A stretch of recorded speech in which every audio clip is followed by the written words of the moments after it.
Бажаю здоров'я, шановні українці. Цей понеділок і новий тиждень почав з годинної наради з усіма рівнями управління державою і захистом.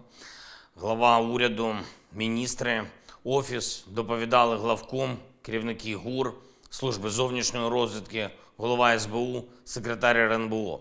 Перше питання – наслідки російських ударів, зокрема ракетних. Лише за минулу ніч від опівночі до 7 ранку вдалося збити 15 російських ракет, але, на жаль, не всі, поки не всі.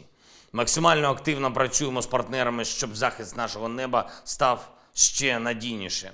Обговорили на вранішній нараді ймовірну поведінку ворога найближчим часом, скоординували наші оборонні кроки. Окремо питання зброї та снарядів для наших воїнів. Також ситуація на поки що окупованій території і протидія Росії. Жодного шансу окупанту на нашій землі. Ворогу лише знищення. Лише ось один приклад сьогодні. Чернігівщина. Село Лизунівка. Це північ області, неподалік державного кордону. Там російська авіабомба зруйнувала ще одну українську школу. На жаль, цей удар забрав життя підлітка, хлопець 2009 року народження. 14 років дитині. Він просто був неподалік школи. Мої співчуття рідним та близьким. Павлоград, Дніпропетровська область. Ракети терористів забрали життя 2 людей, зовсім молодих хлопців. Мої співчуття родинам.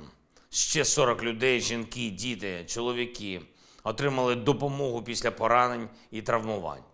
На кожен такий удар російські окупанти отримують нашу відповідь.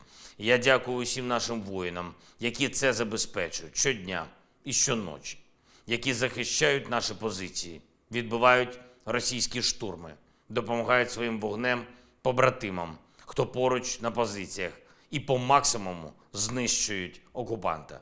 Чим більше української влучності, чим більше української взаємопідтримки, тим швидше російське зло буде знищено.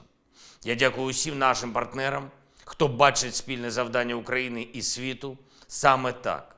Очевидна поразка держави-терориста та справедливий мир для України та всієї Європи.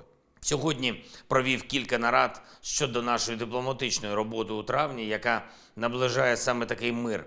Справедливий саме такий результат цієї війни – поразку окупанта. Провів сьогодні і кілька телефонних переговорів, подякував Канаді та особисто прем'єр-міністру Трюдо за незмінну підтримку нашої держави. Ми готуємо програму довготривалої оборонної співпраці між Україною і Канадою. Дуже важливо, Канада вже почала конфіскацію російських активів. Це вагомий приклад для усіх інших в світі. Обговорили і санкційний тиск, і нашу політичну взаємодію.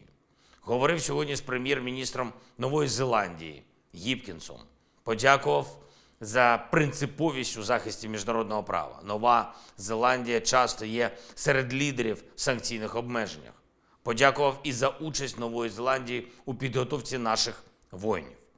Домовились працювати над більшою консолідацією країн Тихоокеанського регіону для захисту міжнародних прав. Ще одне. Сьогодні вже 10-та річниця з дня заснування однієї зі славетних українських військових частин, а саме 140-го окремого центру спеціальних операцій. Це дуже майстерні воїни, рішучі, міцні та надзвичайно досвідчені. Вони брали участь в обороні та звільненні Київщини, Бучі, Гостомелю, Бородянки та інших міст і сіл, Харківщини, Ізюму, Чугуєва. Виконували стратегічно важливі місії на південних напрямках, потужно бились проти окупантів на Донбасі. Дякую вам, воїни. Україна завжди пам'ятатиме вашу сміливість. Ніколи не забуде тих воїнів, які віддали своє життя у бою за державу. Хай буде їм шаною перемога нашої держави у цій війні. Слава усім, хто б'ється заради України. Слава усім, хто захищає і рятує наших людей. Слава Україні!